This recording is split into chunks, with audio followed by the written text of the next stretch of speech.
Bismillahirrahmanirrahim. Assalamualaikum warahmatullahi wabarakatuh.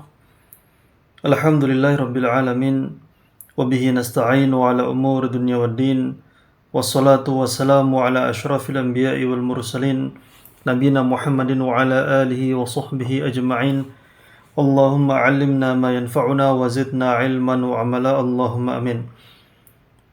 Teman-teman yang dirahmati oleh Allah Subhanahu wa taala, kembali kita lanjutkan kajian tafsir kita.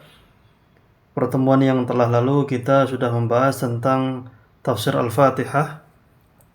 Dan saat ini kita akan melanjutkan pada tafsir surat Al-Baqarah. Dan di sini surat Al-Baqarah termasuk surat Madaniyah. Artinya turun setelah Rasulullah SAW hijrah ke Madinah. Adapun sebelum Rasulullah SAW hijrah ke Madinah, maka surat yang turun dinamakan surat Makkiyah. Jadi tidak berdasarkan tempat turunnya, tapi berdasarkan waktu. Patokannya adalah hijrah. Sebelum hijrah maka dinamakan Makkiyah, setelah hijrah maka namanya adalah Madaniyah. Meskipun nanti ada ayat-ayat yang turun di Makkah, contohnya ketika haji wada ya, turun ayat ini dan ayat itu, maka akan tetap disebut dengan surat Madaniyah meskipun turunnya di Makkah. Dan surat Al-Baqarah ini adalah surat yang paling panjang di dalam Al-Quran, yang memiliki keutamaan, kata Rasulullah SAW dalam hadis yang sahih, La taj'alu buyutakum maqabir. Janganlah kalian jadikan rumah-rumah kalian itu seperti kuburan. Inna syaitana yanfiru minal baitil ladzi tuqra'u fihi suratul Baqarah. Syaitan itu lari dari rumah-rumah yang dibacakan di dalamnya surat Al-Baqarah. Kita mulai dari sini suratul Baqarah. Min maqasidis surah, dan min maqasidis surah, di antara maksud dan tujuan surat ini adalah i'dadul ummati li'imaratil ardi wal qiyam bidinillah, menyiapkan umat untuk memakmurkan bumi ini, wal qiyam bidinillah, dan menegakkan agama Allah Subhanahu wa taala, wa bayani aqsamin nas, dan penjelasan tentang pembagian jenis-jenis manusia, wa fiha usulul iman, dan di dalamnya juga terdapat pokok-pokok keimanan, wa kulliyatus syariah, yaitu maksud umum dari adanya syariat itu sendiri. Kita bahas tafsirnya di sini. At-tafsir summiyat suratul Baqarati bihadzal ismi liwurudi qissati Baqarati Bani Israil fiha. Al-Baqarah ini disebut dengan Al-Baqarah yang artinya sapi betina. Kenapa dinamakan dengan sapi betina atau Al-Baqarah ya? Karena nanti di pertengahan akan ada cerita mengenai sapi betinanya Bani Israel, yang insya Allah akan kita lewati ke depannya. Dan memang banyak sekali surat-surat di dalam Al-Quran yang namanya diambil dari bagian-bagian potongan-potongan ayat yang terkandung di dalamnya, seperti Al-Ahqaf misalnya, atau Al-Baqarah ini juga ya, At-Takatsur, Al-Humazah, An-Nas, Al-Falaq, kemudian Fussilat misalnya, dan lain sebagainya. Wa fiha isyaratun ila wujubil musara'ati ila tatbiqi syar'illah, yang di dalamnya ada isyarat perintah wajibnya bersegera dalam menjalankan syariat Allah Subhanahu wa taala, wa adamit talaqqu'i fihi kama hasala minal yahud, dan juga jangan sampai menunda-nunda, jangan sampai berlambat-lambat dalam menjalankan syariat Allah Subhanahu wa taala sebagaimana yang terjadi pada orang-orang Yahudi. Baik, ayat yang pertama kita bahas, Alif Lam Mim. Hadhihi minal hurufil lati uftutihat biha ba'du suwaril Qur'an. Alif Lam Mim adalah potongan-potongan huruf hijaiyah ya, yang sebagian surat-surat dalam Al-Quran itu dimulai dengan potongan-potongan huruf ini, seperti Hamim, atau Yasin, Kaf, Ha, Ya, Ain, Shad, Nun, dan lain sebagainya. وهي حروف هجائية لا معنى لها في نفسها إذا جاءت مفردة هكذا. Dan huruf-huruf ini adalah huruf-huruf hijaiyah yang tidak ada maknanya apabila datang satu persatu. Seperti apa? Alif, ba, ta, dan seterusnya. Tidak ada makna tersendiri. Sekali lagi, huruf hijaiyah jika datang sendiri-sendiri maka tidak ada maknanya. Walaha hikmatun wa maghza. Akan tetapi jika potongan huruf-huruf hijaiyah ini datang di dalam Al-Quran, maka punya hikmatun wa maghza, yaitu pasti punya hikmah, pasti punya tujuan, pasti punya maksud, pasti punya faedah. Hanya kita saja yang mungkin belum tahu. Haitsu la yujadu fil Qur'an ma la hikmatalah, yaitu tidak mungkin, mustahil di dalam Al-Quran ada sesuatu yang tidak ada hikmahnya. Itu tidak mungkin. Wa min ahammi hikamiha al-isyaratu ila tahaddi bil Qur'an alladhi yatakawwanu min al-hurufi nafsiha allati ya'rifunaha wa yatakallamuna biha. Dan tujuan yang paling penting, salah satunya dari didatangkannya potongan-potongan huruf seperti ini adalah bahwasannya ini merupakan tantangan bagi orang-orang Quraisy untuk mendatangkan yang semisal dengan Al-Quran. Seakan-akan dikatakan kepada mereka, ini adalah Al-Quran yang datang dengan bahasa yang sudah sangat kalian kuasai. Datangkan yang semisal dengan Al-Quran jika kalian mampu. Al-Quran ini dan juga kata-kata yang kalian ucapkan dalam kehidupan kalian sehari-hari, itu dari huruf yang sama loh. Mampu nggak kalian mendatangkan yang seperti Al-Quran ini? Dan harus kita ketahui ya, bahwasannya orang Arab terdahulu di zaman turunnya wahyu ini, mereka sangat berlomba-lomba untuk membuat syair-syair yang indah. Mereka ahlinya fasahah, ahlinya balaghah. Mereka sangat paham ini kalimat yang bagus, ini kalimat yang biasa-biasa saja, dan ini kalimat yang jelek. Sangat-sangat paham mereka. Dan kebanyakan jika mereka mendapati kalimat yang bagus, mereka akan menyebarkannya dan pasti viral. Sangat sering sekali kejadian-kejadian seperti ini ya. Utbah bin Rabi'ah misalnya menawarkan kepada Rasulullah SAW tentang, pertama, mau nggak jadi penguasa di antara kami, tapi tinggalkan agamamu dan dakwahmu. Kedua, mau nggak jadi yang paling kaya di antara kami, tinggalkan agamamu atau dakwahmu. Yang ketiga, kami akan menikahkanmu dengan perempuan paling cantik yang kau suka, tapi tinggalkan agamamu dan dakwahmu. Setelah selesai mengucapkan itu semuanya, Rasulullah SAW membacakan surat Fussilat ya, Hamim, sampai beberapa ayat setelahnya. Dan akhirnya Utbah bin Rabi'ah ambruk karena gemetar, sangat takut, ngerti kalau ini bukan ucapan manusia biasa. Tidak mungkin manusia mengucapkan ucapan yang seperti ini.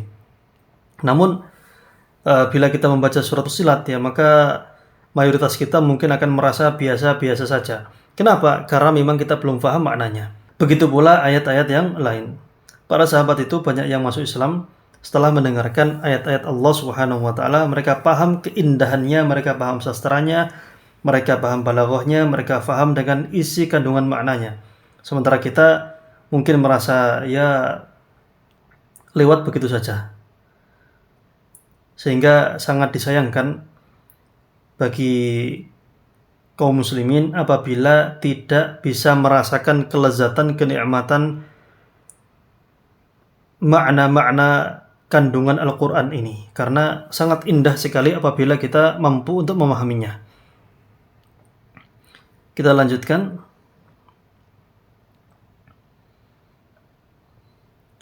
Lidha ya'ti ghaliban ba'daha dhikrun lil Qur'anil Karim kama fi hadhihi surah. Oleh karena itu mayoritas dari penyebutan huruf ini seperti Alif Lam Mim surat ini ya, itu datang setelahnya adalah tentang kitab ya, tentang Al-Qur'an ini. Alif Lam Mim dzalikal kitabu la raiba fihi. Dan juga ayat-ayat yang lain masih banyak yang seperti ini. Seperti Hamim kitabun fussilat ayatuhu Qur'anan Arabiyyan liqaumi ya'lamun, dan juga masih banyak yang semisal itu. Intinya adalah penyebutan huruf-huruf seperti ini, Alif Lam Mim, Ha Mim, Nun, Alif Lam Ra. Ini salah satu faedah yang terpenting adalah menantang orang-orang yang ngaku-ngaku ahli fasahah dan ahli balaghah dari kalangan orang-orang Arab terdahulu yang mereka masih belum beriman. Tantangan dari Allah Subhanahu wa taala, mampu enggak kalian mendatangkan mukjizat seperti ayat-ayat ini? Nyatanya mereka tidak ada yang mampu. Karena kalau mereka bikin-bikin ya pasti ketahuan bohong. Seperti Musailimatul Kadzdzab ya, Musailamah Al-Kadzdzab, dia bikin-bikin surat seperti ini, dibikin-bikin mirip-mirip gitu ya. Al-Fil wa ma adraka mal fil gitu. Tapi ya nyatanya semua orang Arab tahu kalau itu ayat-ayat yang enggak jelas ya. Semua tahu itu adalah ucapan-ucapan yang tidak ada maknanya, maknanya ada. Orang Arab tahu bahwasannya itu adalah ayat-ayat yang tidak ada harganya. Kalimat-kalimat yang maknanya rendahannya. Beda sangat-sangat jauh sekali jika dibandingkan dengan Al-Qur'an. Baik, ayat yang kedua adalah dzalikal kitabu la raiba fihi hudal lil muttaqin. Tafsirnya di sini ayat yang kedua, dzalikal Qur'anul azim la syakka fihi. Itu adalah Al-Qur'an yang azim, yang agung, yang tidak ada keraguan di dalamnya. La min jihati tanzilihi, tidak dalam segi penurunannya, bahwasannya dia diturunkan dari sisi Allah yang maha tinggi. La min haitsu lafdhuhu wa ma'nah, juga tidak ada keraguan dalam lafaz dan maknanya, bahwasannya ini merupakan petunjuk dan hidayah. Fahuwa kalamullah, dan dia merupakan firman Allah Subhanahu wa taala, yahdil muttaqin ila tariqil musil ilaihi, yaitu yang menjadi petunjuk bagi orang-orang yang bertakwa kepada jalan yang agar jalan itu sampai kepada Allah Subhanahu wa taala. Karena kita ini untuk menuju Allah Subhanahu wa taala harus melalui jalan yang benar. Jika jalan kita tidak benar, maka kita akan tersesat. Kalau kita mau safar di dunia ini saja, maka kita butuh penunjuk jalan. Entah pakai peralatan modern atau tanya orang gitu ya. Kalau misalnya kita belum tahu jalannya. Apalagi ini jalan menuju Allah Subhanahu wa taala, perjalanan panjang yang lebih jauh daripada sekedar 67 tahun berjalan di dunia ini.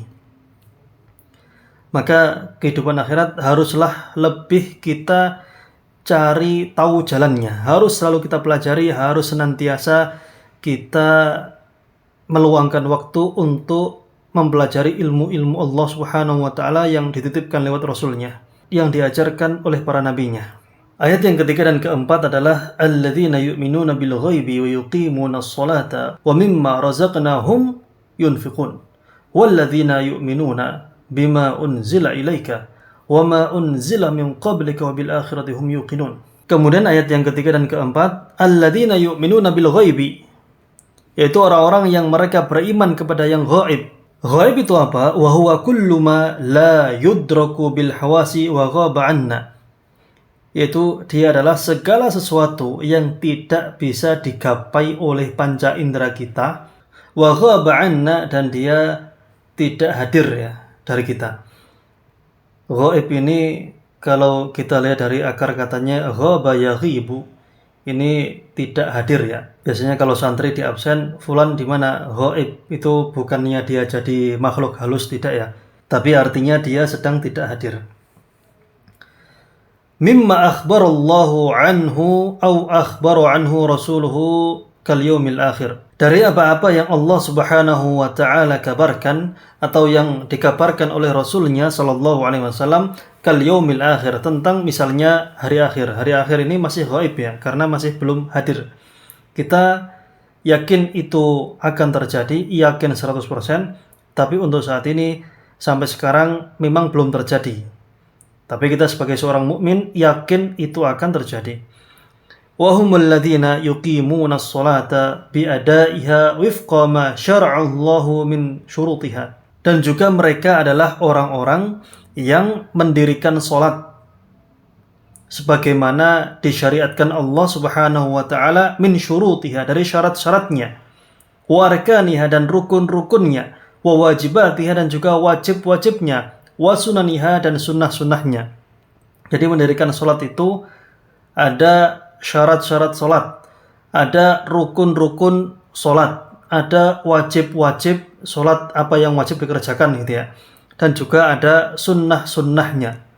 Serta kita juga harus menjauhi segala pembatal-pembatalnya. Wa humul ladzina yunfiquna mimma razaqahumullah, dan merekalah orang-orang yang menginfakkan sebagian apa-apa yang Allah berikan kepada mereka. Bi ikhrajil wajibi kaz-zakah, dengan mengeluarkan yang wajib seperti zakat. Au ghairi wajibin kas-sadaqatit tatawwu', atau pengeluaran yang tidak wajib seperti sedekah tatawwu' atau infak sukarela. Sedekah tatawwu' itu ya infak sukarela. Raja'a thawabillah, yang mereka itu hanya mengharap pahala dari sisi Allah Subhanahu wa taala. Wa humul ladzina yu'minuna bil wahyi alladzi anzalallahu 'alaik ayyuhan nabi. Dan mereka adalah orang-orang yang beriman dengan wahyu yang Allah turunkan atasmu, wahai nabi. Walladzi anzala 'ala sairil anbiya, dan juga mereka beriman kepada wahyu-wahyu yang Allah turunkan kepada seluruh para nabi. Min qablika duna tafriq, yaitu nabi-nabi sebelummu tanpa membeda-bedakan, tanpa milih-milih. Wa humul ladzina yu'minuna imanan jaziman bil akhirati wa ma fiha minats thawabi wal iqab. Dan mereka adalah orang-orang yang beriman dengan keimanan yang yakin, keimanan yang jelas. Mereka beriman bil akhirati, dengan akhirat. Wa ma fiha minats thawabi wal iqab, dan apapun yang di dalam akhirat itu dari pahala dan juga hukuman. Kemudian ayat yang kelima adalah ulaika ala hudan mir rabbihim wa ulaika humul muflihun. Haula'il muttasifuna bihadhi sifat ala tamakkurin min tariqil hidayah. Itu orang-orang yang memiliki sifat ini adalah orang-orang yang mereka ini benar-benar mapan di atas jalan hidayah. Wa humul faizuna fid dunya wal akhirah, dan mereka adalah orang-orang yang menang, mendapatkan kejayaan di dunia dan juga di akhirat. Binailihim ma yarjuna wa najatihim mimma yakhafun, dengan mereka ini memperoleh apa yang mereka inginkan, dan mereka selamat dari apa-apa yang mereka takuti. Sedikit kita review ulang ya. Bahwasannya ayat 1 sampai 5 ini, ayat yang pertama adalah berbicara tentang potongan-potongan huruf-huruf hijaiyah yang merupakan isyarat kepada orang-orang yang belum beriman kepada Allah Subhanahu wa taala, bahwasannya mereka yang selama ini mengatakan Al-Qur'an ini adalah syair, dongeng, cerita orang-orang terdahulu, maka ditantang, mampu enggak mendatangkan yang seperti ini? Kemudian ayat yang kedua, dzalikal kitabu la raiba fi, ini adalah kitab yang tidak ada keraguan di dalamnya. Dari semua sisi tidak ada keraguan. Tidak ada keraguan bahwasannya Al-Quran ini turun dari sisi Allah Subhanahu wa ta'ala. Tidak ada keraguan bahwasannya Al-Quran ini adalah buku panduan menuju surga. Tidak ada keraguan bahwasannya Al-Quran ini adalah jalan untuk menggapai kejayaan dunia dan akhirat. Hudalil muttaqin, juga tidak ada keraguan bahwasannya Al-Quran ini merupakan petunjuk bagi orang-orang yang bertakwa. Sebenarnya meskipun orangnya tidak bertakwa, kalau dia memakai petunjuk dari Al-Quran ini, maka dia akan menjadi orang yang bertakwa. Ayat yang ketiga adalah alladzina yu'minuna bil ghaib, yang mereka ini ya orang-orang muttaqin, orang-orang yang bertakwa tadi ini, orang-orang yang bertakwa ini mereka beriman dengan yang ghaib. Karena kalau yang nyata semua orang percaya, kita melihat matahari itu nyata, maka semua orang percaya, semua orang yakin kalau matahari itu nyata dan ada. Namun Orang-orang beriman ini memiliki kelebihan, di mana mereka beriman padahal mereka belum melihatnya. Surga, neraka, kita belum lihat, tapi kita yakin, kita mengimani bahwasannya hal itu nyata. Itu kelebihan orang-orang yang beriman. Dan mereka tidak hanya beriman dengan hatinya saja, tapi mereka juga praktek dalam kehidupan sehari-hari, yaitu apa? Wa yuqimunas shalah. Mereka menjaga hubungan baik dengan Allah Subhanahu wa taala dengan cara mendirikan salat. Wa mimma razaqnahum yunfiqun, dan mereka juga menjaga hubungan baik dengan sesama mereka. Mereka menginfakkan hartanya sehingga orang-orang yang berada di sekitarnya mendapatkan manfaat. Jadi hubungan dengan Allah Subhanahu wa taala baik, hubungan dengan manusia pun baik. Sehingga iman itu tidak hanya dalam hati, tapi juga diucapkan dengan lisan dan dipraktekkan dengan perbuatan. Ayat yang keempat, walladzina yu'minuna bima unzila ilaik. Yang mereka adalah orang-orang yang beriman dengan apa-apa yang diturunkan kepadamu. Al-Qur'an ya. Wa ma unzila min qablik, dan apa-apa yang diturunkan kepada orang-orang sebelum kamu. Kita tahu bahwasannya sebelum Rasulullah SAW diutus, ada Nabi Musa dengan Tauratnya, ada Nabi Isa dengan Injilnya, ada Nabi Daud dengan Zaburnya, dan lain sebagainya. Dan tidak hanya itu, wabil akhirati hum yuqinun, dan dengan akhirat mereka yakin dengan seyakin-yakinnya. Nah, orang-orang seperti ini adalah orang-orang yang ala hudam mir rabbihim. Ulaika ala hudam mir rabbihim. Mereka ini berada di atas jalan hidayah dari Rabb mereka, dari Tuhan mereka. Wa ulaika humul muflihun, dan mereka ini adalah orang-orang yang beruntung. Ini adalah jenis manusia pertama di dalam Al-Quran, dan semoga kita semuanya termasuk jenis orang-orang yang seperti ini. Jenis yang kedua, jenis yang ketiga insya Allah akan kita ketahui di ayat-ayat yang selanjutnya. Kita lihat min fawaidil ayah, dan di antara faedah-faedah ayat adalah yang pertama, as-siqatu al-mutlaqatu fi nafir raibi dalilun ala annahu min indillah, yaitu keyakinan yang mutlak tentang tidak ada keraguan sama sekali. Ini menunjukkan bahwasannya Al-Quran berasal dari Allah Subhanahu wa taala. Sekali lagi, bahwasannya tidak adanya keraguan tentang kitab Al-Quran ini adalah bukti bahwasannya ini turun dari sisi Allah Subhanahu wa taala. Idz la yumkinu li makhluqin an yadda'i dzalika fi kalamihi. Gak mungkin seseorang dari makhluk apapun itu mengaku-ngaku bahwasannya ini merupakan ucapannya. Yang sudah belajar sastra pasti paham ya, bahwasannya keindahan bahasa Arab itu bertingkat-tingkat. Nah, puncak yang paling indah dari bahasa Arab adalah Al-Quran itu sendiri. Yang kedua, la yantafi'u bima fil Qur'anil Karim min al-hidayatil 'azimah illa al-muttaquna lillahi ta'ala al-mu'azzimuna lah. Tidak mendapatkan manfaat dari Al-Quran Al-Karim ini dan juga hidayah-hidayah yang agung kecuali orang-orang yang bertakwa kepada Allah Subhanahu wa taala, yang mereka ini mengagungkannya, mengagungkan Allah Subhanahu wa taala. Jadi kalau misalnya Al-Qur'an ini hanya dijadikan pajangan di ruang-ruang tamu, maka tidak akan ada gunanya. Al-Qur'an ini akan memberikan manfaat kalau kita membacanya, mengamalkannya, dan mengajarkannya, dan lain sebagainya. Yang selanjutnya adalah min a'zami maratibil iman al-imanu bil ghaib. Di antara tingkatan iman yang tinggi adalah iman dengan yang ghaib. Iman dengan sesuatu yang tidak nampak, tidak kasat mata. Li'annahu yatadammanu taslimu lillah. Karena ini merupakan bagian dari menyerahkan diri kepada Allah Subhanahu wa taala fi kulli ma tafarrada bi'ilmihi minal ghaib. Pada segala hal yang memang Allah Subhanahu wa taala tidak mengabarkannya kepada siapapun. Wali rasulihi bima akhbaru anhu subhanahu, dan juga kepada rasulnya tentang apa-apa yang Allah kabarkan kepada rasulnya. Jadi sekali lagi teman-teman sekalian, beriman kepada hal yang ghaib itu sangat agung sekali, karena di sini kita mengakui bahwasannya Allah itu maha luas ilmunya. Allah itu maha mengetahui, dan bahwasannya kita itu manusia yang terbatas keilmuannya. Jadi sebagian orang filsafat itu menuhankan akal pikiran mereka, mengira kalau dengan akalnya mereka mampu mengetahui segala hal.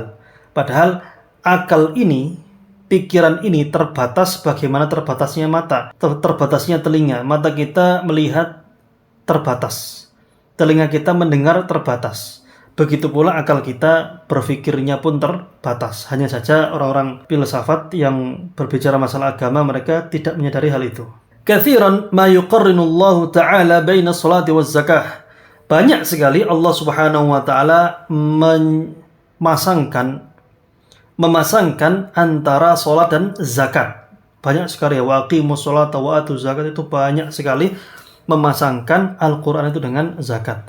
Li'anna as-salata ikhlasun lil ma'bud. Karena salat ini merupakan ikhlas kepada yang disembah. Wa zakata ihsanun lil 'abid. Dan zakat ini berbuat baik kepada sesama hamba, kepada para manusia. Wa huma unwanus sa'adati wan najah. Dan dua-duanya adalah alamat kebahagiaan dan juga keberhasilan. Jadi ada namanya hubungan dengan Allah, itu kita dengan ikhlas dalam mengerjakan sholat. Hubungan baik dengan sesama manusia, kita ikhlas mengeluarkan zakat. Meskipun mengeluarkan zakat ini juga termasuk ibadah kepada Allah Subhanahu wa taala. Yang terakhir, al-imanu billahi ta'ala wa 'amalu shalihat yurithanil hidayah wat taufiq fid dunya wal fawz wal falah fil akhirah. Beriman kepada Allah Subhanahu wa taala dan beramal dengan amal yang saleh, dua-duanya ini mewariskan hidayah dan taufik di dunia dan kemenangan dan keberuntungan di akhirat. Jadi teman-teman yang dirahmati oleh Allah Subhanahu wa taala, itu sedikit tentang tafsir surat Al-Baqarah 1 sampai yang kelima, dan di pertemuan selanjutnya insyaallah kita akan membahas jenis-jenis manusia yang lainnya, tentang orang-orang kafir dan orang-orang munafik akan kita bahas di pertemuan selanjutnya. Sebelum kita akhiri, ada sedikit pengumuman teman-teman sekalian, bahwasannya kita membuka program belajar bahasa Arab dari bacaan sholat. Kami ucapkan terima kasih yang sebesar-besarnya bagi teman-teman sekalian yang masih menyimak video ini. Kami di sini akan menjelaskan program yang telah kami rancang untuk memahami bacaan sholat hanya dalam 30 hari. Untuk membantu teman-teman yang mungkin selama ini merasa ibadahnya hanya sekedar rutinitas belaka, yang merasa sholatnya hanya sekedar ucapan tanpa ada makna, dan mungkin doa-doa yang dipanjatkan adalah ungkapan-ungkapan kosong yang mungkin belum paham apa maknanya. Dan bagi teman-teman yang ingin meningkatkan kualitas ibadahnya dengan pemahaman yang lebih mendalam, di sini kami telah mengumpulkan berbagai macam variasi bacaan sholat yang bersumber dari hadis-hadis Rasulullah SAW. Mulai dari hari pertama, teman-teman bisa lihat di sini, sampai nanti hari ke-30.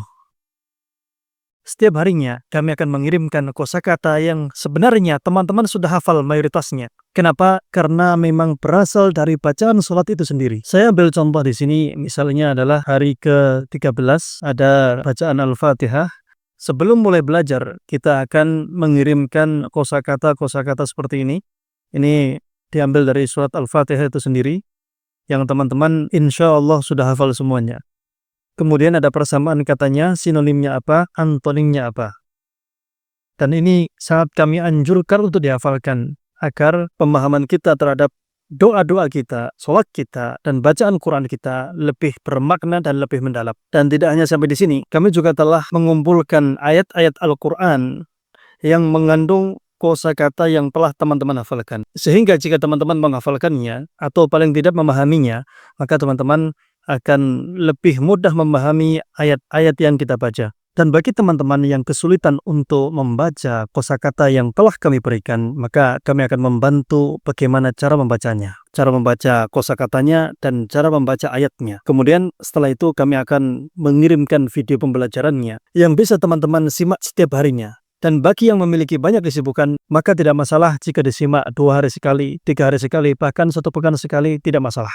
Juga bagi teman-teman sekalian yang mungkin belum hafal doanya, doa sholat kami akan membantu untuk teman-teman sekalian agar menghafalkannya, memberikan penjelasan dan sedikit hukum-hukum fikih yang terkait dengan ibadah sholat, agar sholat kita lebih bermakna. Jadi sekali lagi teman-teman akan kami kirimkan kosakata yang ada dalam bacaan sholat ditambah dengan persamaan kata dan lawan katanya. Kemudian juga ayat-ayat yang mengandung di dalamnya kosakata yang telah kita hafalkan. Setelah itu kami akan menjelaskan tentang materi utama yang ada pada bacaan sholat itu sendiri. Tidak hanya alih bahasa, tapi juga pemaknaannya. Dan sedikit tentang hukum-hukum fikih yang berkaitan dengannya. Dan tidak hanya sampai di sini. Insya Allah selama 6 bulan ke depan, 1 pekan 2 kali, kita akan belajar secara live Zoom meeting untuk mempelajari doa sehari-hari yang biasanya kita ucapkan dalam keseharian kita, agar kita lebih memahami apa yang kita panjatkan kehadirat Allah Subhanahu wa Ta'ala. Dan kabar gembiranya, tidak ada biaya bulanan, hanya 1 kali infak pendaftaran di awal. Setelah itu teman-teman bisa bergabung bersama kami di program belajar bahasa Arab dari bacaan sholat dan doa sehari-hari. Kami tunggu pendaftarannya, silahkan klik link di bawah ini. Insya Allah kita akan bertemu di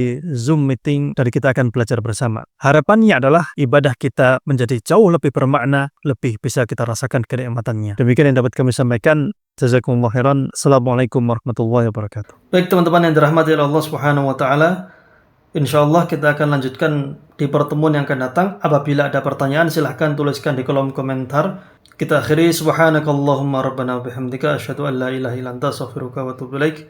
Assalamualaikum warahmatullahi wabarakatuh.